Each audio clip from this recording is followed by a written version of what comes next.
Hey guys, it's V-Man from No Budget Productions. Welcome to the Pizza Roll Diaries. And with me is my good friend Sean. What's up, man? How are we doing? Not too bad. How about you? Uh, I am here, man. Not too bad, not too bad. So what you been No, up to, man? can't complain. It's been a while since we've chatted. What have you been up to, man?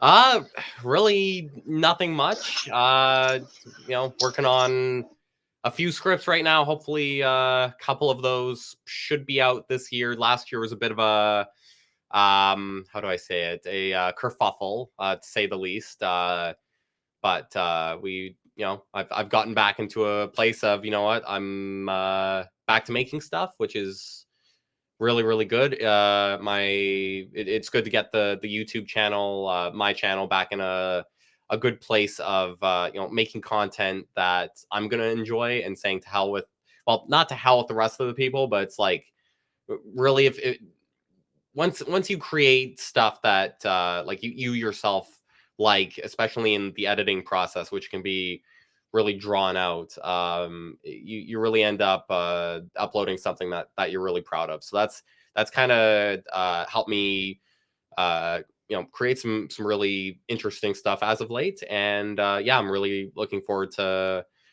getting back into the fan films. So Well, you've been doing some kind of.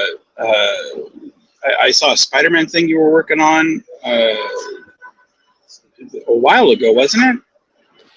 Like you were in uh some costume, Spider-Man costume, wasn't it? Like a long time ago. That was I think that was for the Comic Expo a few years ago.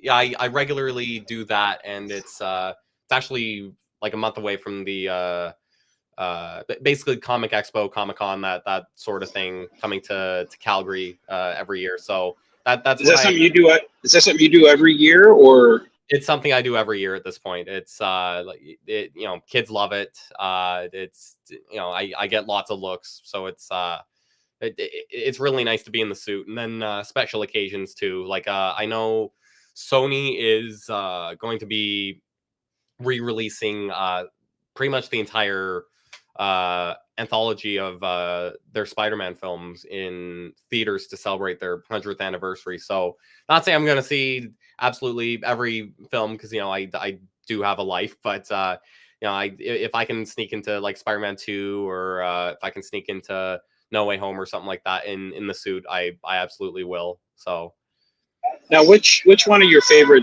or which one of the Spider-Man movies out of all of the live action ones was your favorite? oh, jeepers. Okay. Obviously, a good comfort Spider-Man, what I really grew up watching, because it came out around the time that I was like 5 years old. Definitely Spider-Man 2, which is without a doubt, just classic grade A Sam Raimi at his best. And I feel like a lot of comic book movies as of late, they've lost that kind of that inherent campiness that comic books bring, while still having some real heart It's to got it, a and lot of practicality. charm. Yeah, it's got a Exactly. lot of charm to it. It knows what it is, and it doesn't try to be something that it's not. Like, it's not too dark, it's not too campy, but it stays within the realm of what it is, and it knows exactly what it is. To me, it reminds me of like the Deadpool movies. Like, they know exactly what it is, and it doesn't try to step too much outside the box. Where some of the more modern movies, they try to either be too big budget or too much of a grand thing. Like, take Ant-Man quad. Mhm. What was it? Quantumanium or Yeah, Quantumania. Yeah, like I love Ant-Man 2. I love Ant-Man 1. Like, those are two of my favorite mhm. comic book movies, just because they're so low. Um, they're everyday hero. And I can relate to that. But you get the Quantumania, and I'm like, what the fuck is this? Exactly. I don't relate to it. But you go to Spider-Man 2, and like you said, it's got kind of the charm, the Sam Raimi at his best. It's got a great villain, and Doc Ock. I Mhm. don't normally like Doc Ock, but Alfred, I forget his last name. Molina, Um, yeah, absolutely kicked ass in he, that. So oh, he makes you care about him. And then when they brought him back for No Way Home. Yeah. Oh man, it was wonderful to see him again. And I think he was one of the hearts of that film as well. You Because know.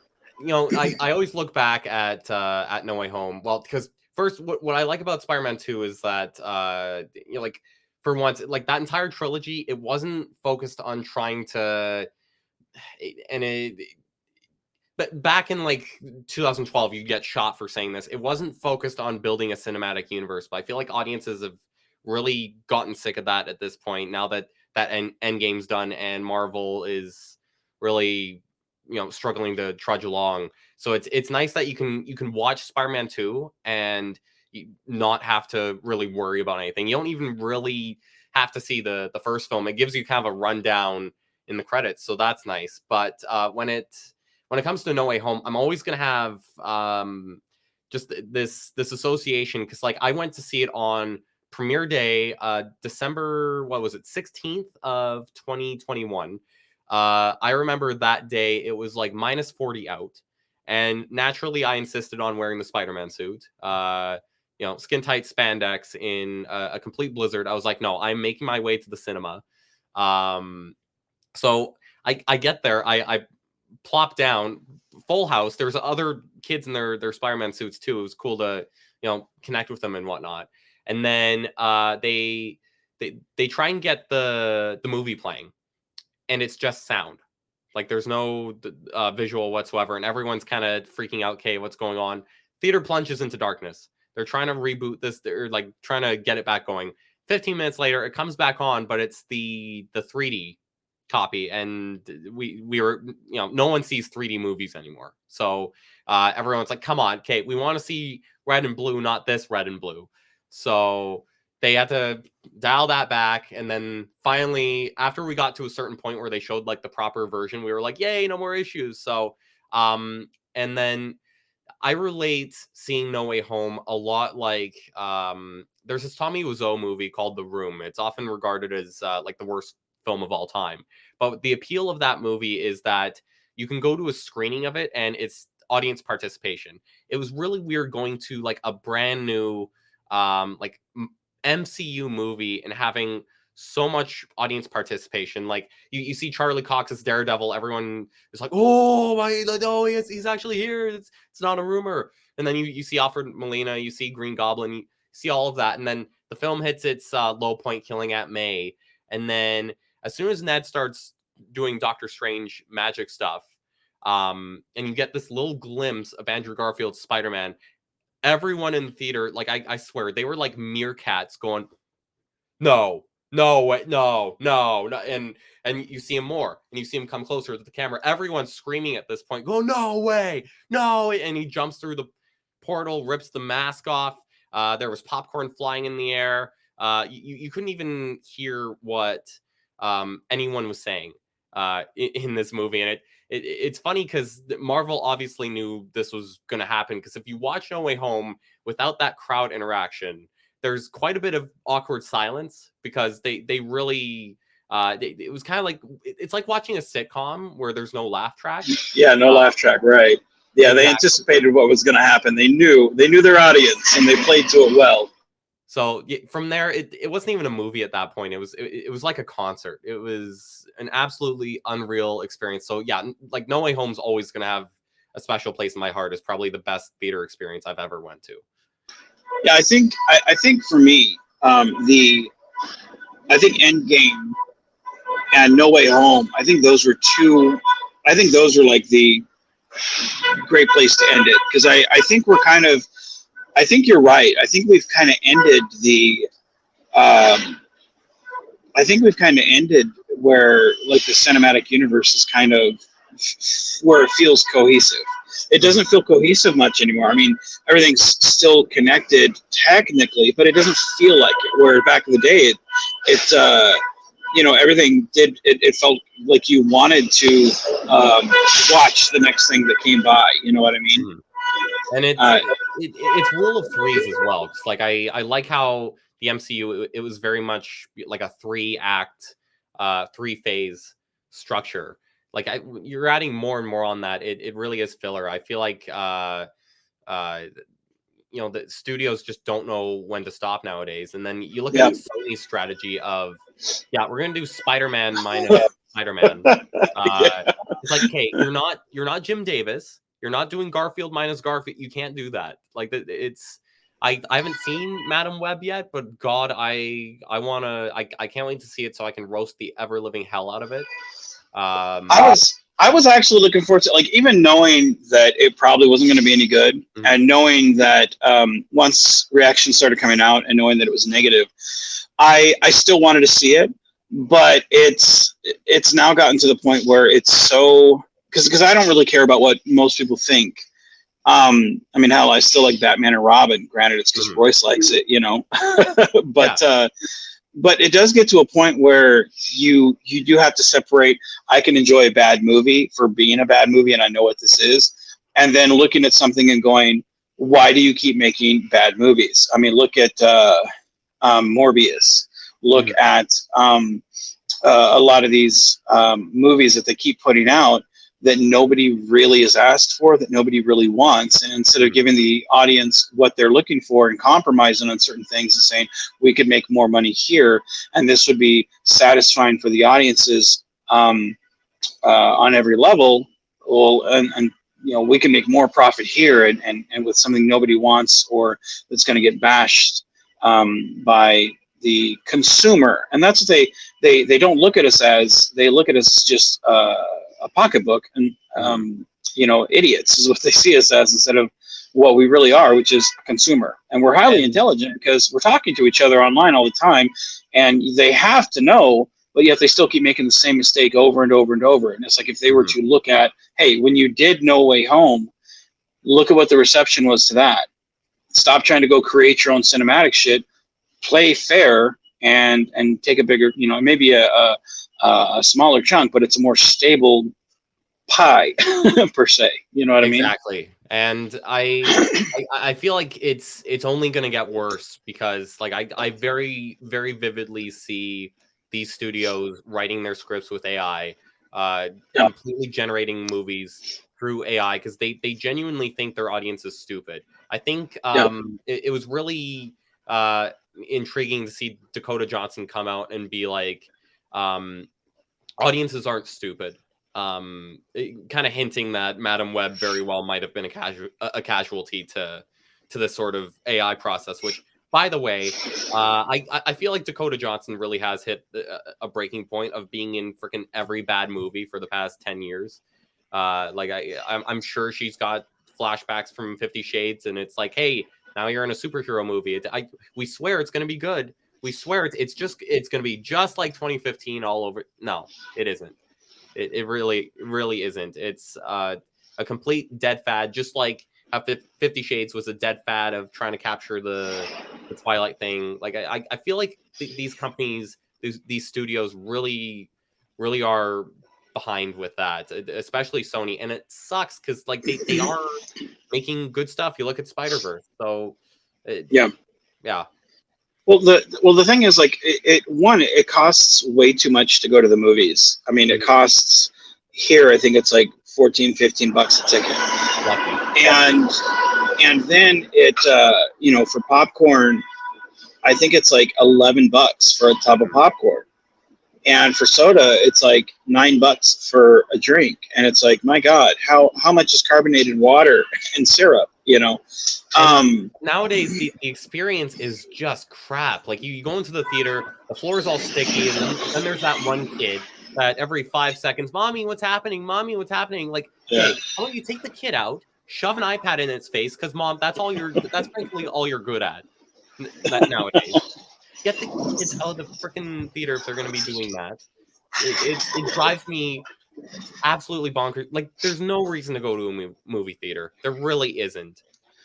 well, like, I love like one, like, I mean, you know how much of how much in dad mode I love to be in. You Exactly. know, I'm always going, and you know, with Royce doing stuff, and I've, ever since I was a kid, I wanted to take my kid to the movie theaters. Mhm. You know, that was always a dream of mine. Like, man, this is something I want to share with my son. You know, and that's something, like, ever since Royce has been old enough to go, I've, you know, wanted to take him. I took him to Paw Patrol when it came out. I took him to uh, shoot, I mean, there's just several cartoon movies. I took him to Across the Spider-Verse when it came out.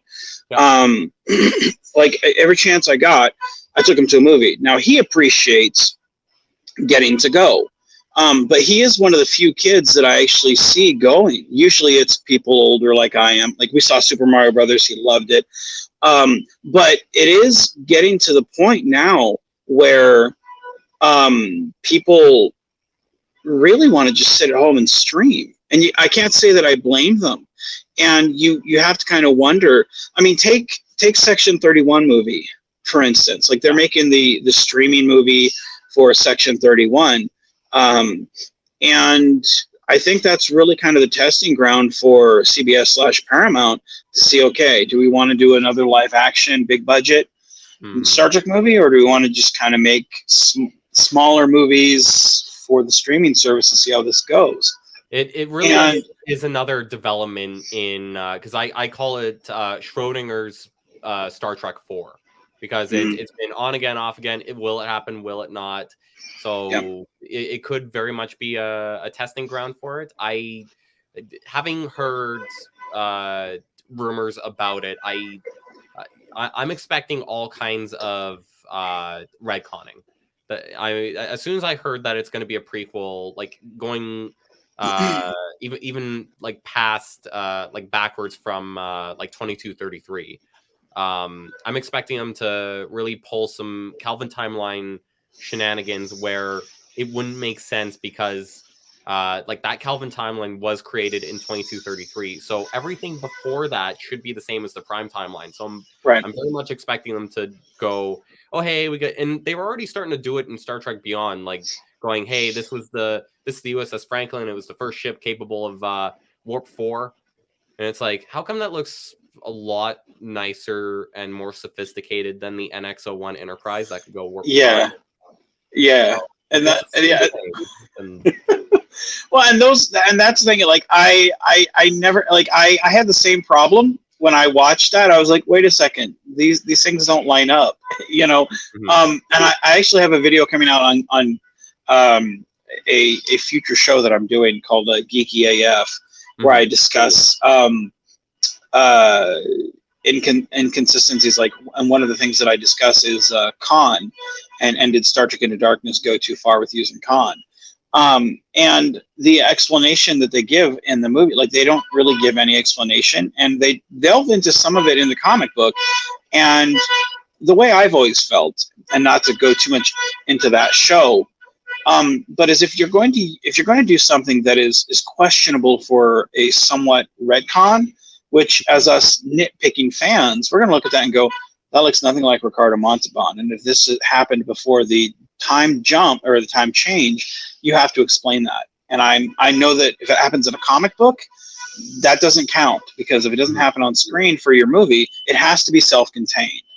And the explanation in the comic book, although for me it was not satisfying, it was an explanation. So you have to do those things to explain. And your mention of the Franklin, to me, it was just as annoying as when Kirk says, "Oh, we're at warp, they can't catch up," and then all of a sudden, "Oh, this ship's faster than us," and the Vengeance catches up. Like you have multiple warps, you know. Because all of a sudden it's ridiculous. Like to me, what I would have done for there is say, hey, make it the Excelsior, make it transwarp, and then all of a sudden, what you're saying makes sense to us nerds. You know, like, what's the point of a ship in space being big and black? You realize that other ships have sensors, and then another. You're like, because you mentioned the comic book route. It drove me, like, that's bad enough how they did that to Into Darkness. At least it didn't really concern like any major events in the timeline or anything. But then you look at Star Trek Picard, and I touched on this in in my video titled "What's the Deal with the Enterprise?" How the Enterprise E, without a doubt, one of my favorite Enterprises, along with the F, getting completely sacked when it came to canon. You look at the Enterprise E, and it didn't have a deserving fate whatsoever. It's something you got to read in a comic book, but in the show, it's a throwaway gag blaming Worf for the destruction of it, and they never really reference that ship again.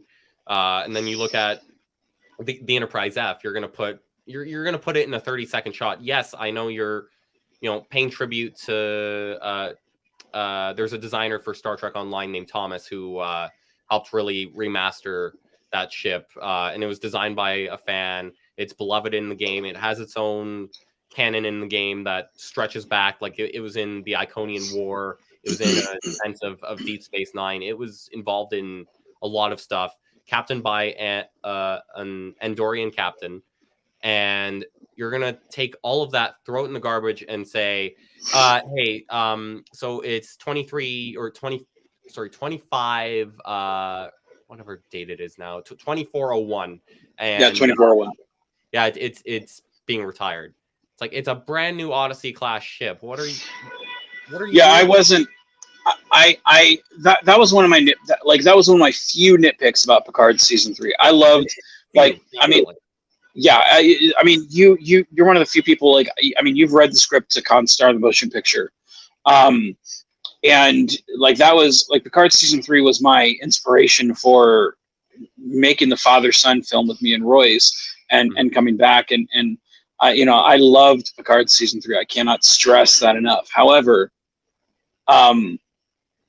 it's not inexcusable. I did not like that for what they did to the Enterprise F, or no, yeah, the Enterprise F. The Enterprise E, I can, I can. Well, the E, I can kind of look past for being like, well, we don't really explain it. Okay, they want to pull a gag there. Okay, I can let that go. I mean, I'd kind of like to know what happened, but okay, it's fine. What really bothers me is the fact that they're retiring the flagship for being out a couple of years. That's like retiring the Enterprise D in season 5 of Next Gen. Like, what the fuck are you doing? Exactly, and they've already established that the Titan is it's got older components. It's a little worn down. It's got a new shell, but it's still, I guess, technically Riker's Titan underneath, so it's still using those 23 systems. See, I'm not a fan. I don't like that whole reboot or I don't. When I look at that ship, I don't see Titan, or I don't see Riker's ship. I don't at all. I don't. It should have been Riker's ship. Yeah, I agree. I don't like the fact that they made that the new Enterprise. I don't think they should have done that. I think the only reason they brought that Enterprise F in was to make the Enterprise G. And the way I see it is why did you even bring that in? I don't think you should have. In my opinion, what I think they should have done is I think they should have had Shelby on the Enterprise E and then destroy it there. I think that would have, because we all have a connection to the Enterprise E, have it be destroyed there to where it's a real oh shit moment. Because I have no connection to the Enterprise F. I don't care about it. To me, I thought it was an ugly ship. No disrespect to whoever worked on it. Yeah, I don't have any connection to it. To me, it was, you brought in a ship. I mean, it's no different than the cut and paste ships from Picard season 1. I don't care about it. I mean, I have more goddamn inquiry. Yeah, I don't have any connection to it. And I thought it was an ugly looking ship. And I don't see we didn't spend any time with it. We didn't get a close enough shot to it to where I'm like, if I'm looking at it from a distance, I don't recognize it. So if they would have made it the Enterprise E, even though I don't like the Enterprise E, I would have felt a lot more connected to it and been like, man, fuck you, Borg. And then, and then make the Titan the next Enterprise. I mean, I still don't like that, but at least it would have been more fitting. But it just seems like you're throwing out Enterprise names like I don't know. I can't think of anything appropriate. But it's just throwing Enterprises around like dollar bills at a strip club. Yeah, it doesn't mean anything. Yeah, it does. But back in the day, I sound way older than 25 when I say that. But back in the day, Enterprise, that was a sacred name. You do not the ship doesn't deserve it. You do not put the name on that. And not saying the Titan doesn't deserve it, but it's a real diss to the people that served on it, and plus you're establishing it as the Titan A, establishing that it has a lineage, and then you're gonna cutting off that lineage. Titan doesn't matter. Yeah. So. Yeah, you're cutting off that lineage. What happened before doesn't matter. Yeah, no, and that's exactly it. Yeah. Yeah. I am going to have more.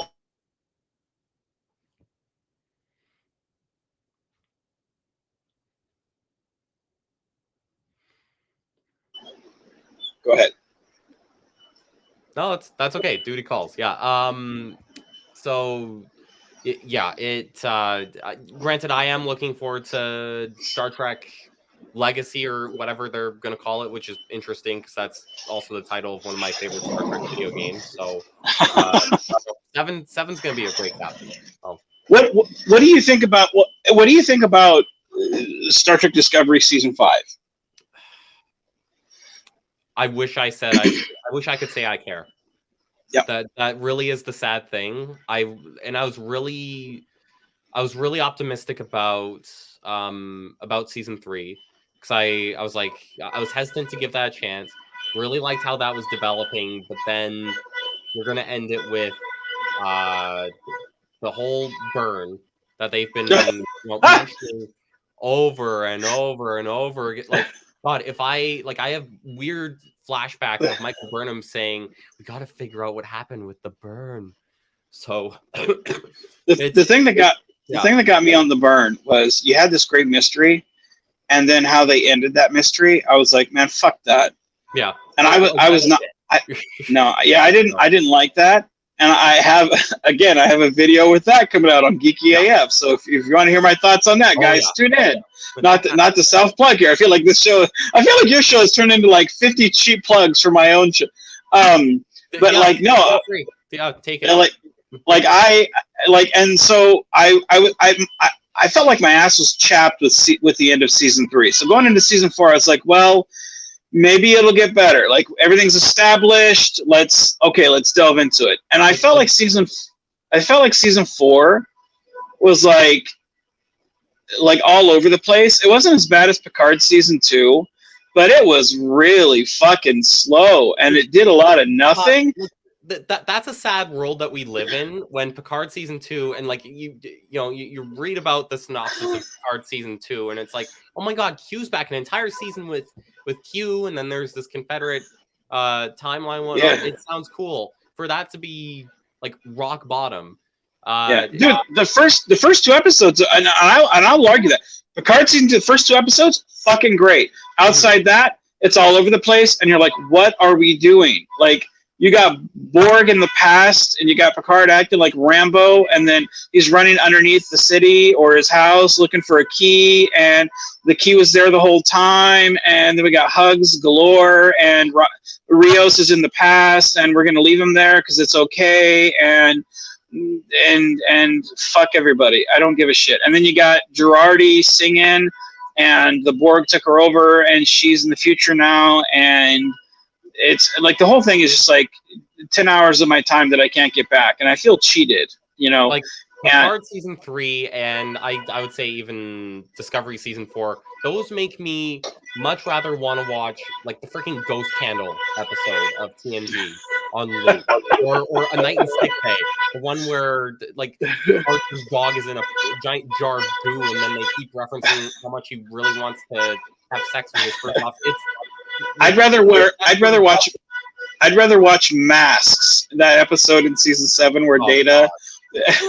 That's how bad Picard season 2 is. That's the thing that I hated about Discovery season 4 was I was so again I'm engaged by what's going on, and I'm curious, but then we get to the payoff. And I'm just like, what the fuck is this? Again, you might as well just call it Star Trek Blue Balls. That's what it is. I really hated it because I'm just like, none of this makes any fucking sense. Like, and the fact, like, one of the most exciting things I felt was we're gonna go visit the galactic barrier. Awesome. They made that boring. I was so like, you're gonna go fly in bubbles, and other bubbles hit bubbles, and I was like, this was someone just drinking seltzer, and they were like, let's the bubbles, like, Jesus Christ, like. Today's episode of Star Trek is sponsored by Perrier. So it feels like Finding Nemo. Bubbles. Yeah. So we get to season 5, and we see the trailer, and if they didn't put the title on there, I wouldn't have even known. And like, I did not care. It looked like a generic action trailer, and I, just like you, I wish I could say I was excited, but I'm not, because I don't know what the fuck is going on. I don't care about anything that's happening. And like, it's funny too, because that's why Star Trek Beyond failed so bad, despite being a really, really good Star Trek movie. It's because that first trailer, and Simon Pegg was even like, that's not what I wanted us to present for the first trailer. It was just nothing but action, nothing but Kirk riding around his motorcycle, and it's like, you can't have that for Star Trek. You need intrigue, you need obviously action, but you need spectacle, you need intelligence. Yeah. I think Star Trek Into Darkness was the best of the Kelvin movies. I really do. I think it explored the crew as we know them, as close as they were on the TV show. To me, I felt like it had the most heart. It didn't rip off Wrath of Khan in any fucking way. We didn't have Spock yelling out no for really poorly. I felt that it was. I really enjoyed Star Trek Beyond. Did I say Beyond earlier, or did I say Into Darkness? You said Into Darkness. Okay, no, I meant Beyond. Star Trek Beyond. I felt like Star Trek Beyond was the best of all of them. Because you had the crew you had the crew acting like the crew should, and even though Kirk felt distant, and you had Spock kind of looking at things going, okay, after this mission I'm going to check out, like, you had them at the end coming together, and again, you had them all acting like a crew, even though the ship got destroyed. Like, there was a lot of heart in that movie, more heart than I felt in regular Star Trek or Star Trek Into Darkness. And it really sucks that it was kind of glossed over, and people kind of tend to lump that in with the other two. And I don't necessarily think the Kelvin movies are bad. I really don't. It's just neither at all. So it's just, you got to know what you're getting into, But I'm not excited for this season of Discovery, and I hope I'm wrong, because this being the last season, Same here. And and people were shocked about it being the final season. I thank God, really. I feel like that's the, like, Discovery, it feels like it's the last thing that Alex Kurtzman really has his hands on at this point. I feel like rebooted Trek's gotten to a point of we've gotten some other really good creators in there, like Picard season 3. I have no problem seeing Terry, what's his name, the showrunner, Terry Matalas. Yeah, exactly. I have no problem seeing him run Trek. He's going to do great. Lower Decks, still as funny as ever. I was not, particularly one for some of Rick and Morty. It's nice to have a Rick and Morty style show for me, and it's nice because, like, Star Trek Lower Decks is it's a show that I can show clips to Lexa, and like her knowing nothing about Trek, like I show her Boimler just like losing it on every alien at this conference, or Moopsy. That's been a really fun one. I'll just send a random GIF of Moopsy. Like it's great for her not knowing anything about it, and then for me, I'm laughing hysterically because it's such good commentary into the community and the universe. And then New Worlds, utterly fantastic. Yeah. Oh yeah, Royce and I had Mona order these purple shirts for me and Royce, and we're like this weekend, because it's the first weekend in a couple weeks that I've actually had 2 days off back to back from work, and me and Royce are going to make our own Choo Choo shirts. Nice. For anyone that's watched Star Trek Lower Decks, like that's and he loves that. Like I was driving to take it to his babysitter today, and he was watching Lower Decks on his iPad, and he was like, "Dad, I'm really glad you showed me Star Trek." And I was just like, "Oh, "Fuck, man, don't cry, don't cry. Be like a Vulcan. Be like a Vulcan." Call Yeah, right. So we're almost at the 45-minute mark, but before we get there, I want to play a little clip. It's about 5 minutes long, but I want to play it because it's my favorite scene that you were in, and I want to play it, and then afterwards we'll talk about it for a few minutes, and then maybe talk about a little bit about your future that we have in Constar, the motion picture. Little spoiler free, but discussion. But I want to talk about this that you were in. So we'll play this, and then we'll talk a little bit about Constar, the motion picture. So enjoy.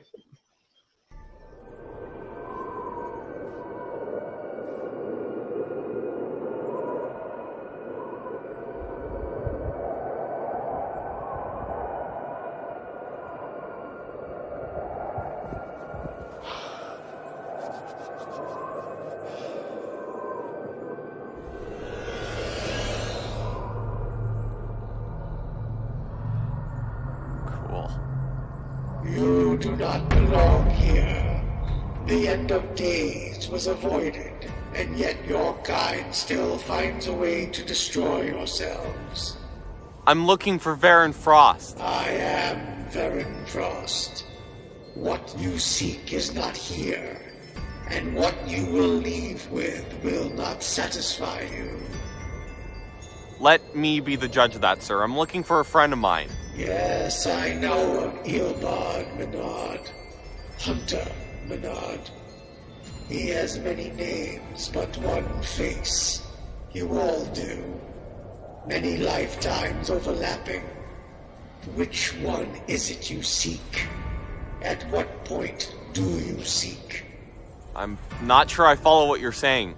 Do you seek him before or after insight of certain knowledge? Your kind always wants things, but when limitations apply, they are no longer desirable. I want my friend back. Whatever shape he's in, I'll take it. He is completely whole, succeeded in his journey, although like you, he did not feel it when he departed here. Where did he go? Never went. Is that a place? Most certainly. A place where I can go, right? It's not for you to go. No, your journey is elsewhere. The man with the timeless daughter still needs healing. In that, you will find your path. Timeless daughter, you're speaking in riddles like... Are you the one who wrote the prophecies about the end of days? The man in green? Why would I write about that, which does not apply to me? It's just that your statement sounded like... It was Eobard, wasn't it? He was with you when he wrote the prophecies. He saw glimpses of what I saw. What started as a quest to save his father turned into a quest to continue his father's path. To stop the end of days. Yes, they both knew of the threat the man in green proposed. So Eobard asked to write down our discussion to warn civilization. How did this not alter time? Because he had done it. But what if he wouldn't have done it? Then he wouldn't have asked. Wait, I'm confused. You are thinking in such small levels, as is common in your species. But it is time. Go. Is there a way to get him back? What's happened has happened. So that's it? There's nothing else to tell here. I can't accept that. You must. And when you realize you are fulfilling your path, You will see what you failed to envision so long ago.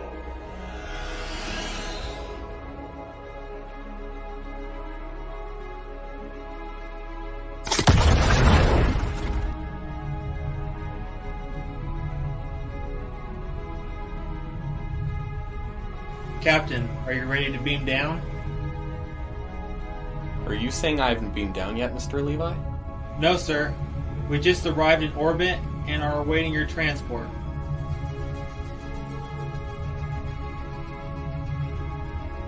Mr. Levi, change of plans. Get me in contact with Captain Mitchell. Understood, sir. How we stopped our investigation into Captain Menard? I think I found what we're looking for. So you have come. You've come a long way from so many things, man. From investigating Menard to going and looking for Eobard to doing Constar the motion picture. What is your insight in all of these things that you've done from the beginning to here to what you will be doing coming up?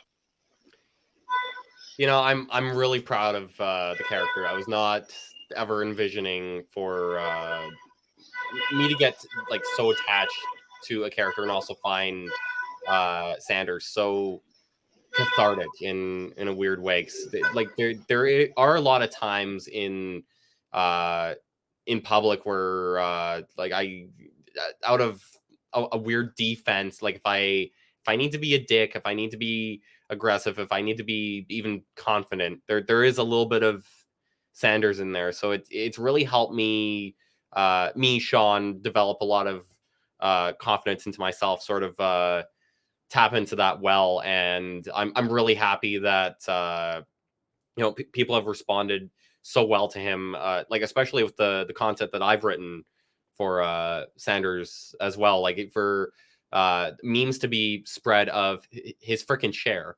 It means the world, just seeing people really resonate with a captain which I still really do believe influenced Captain Shaw on Picard. I think there's a lot of coincidences there. So no, I'm really thrilled to be playing him. Really thrilled for the motion picture. And like I said, I have one script written for Sanders, which is, you can think of it as a prequel to Constar the motion picture. You can also think of it as a sequel to the other two films I've done, Little Lies and Try Honesty, sort of capping off that story arc. I got to do some rewrites with that, which I'll be doing hopefully this month, and then get some people on board. It'll be really good. I'm really looking forward to that. And then being really heavy into Star Trek Online, I really wanted to. I was playing around with an idea of transporting Sanders into that universe.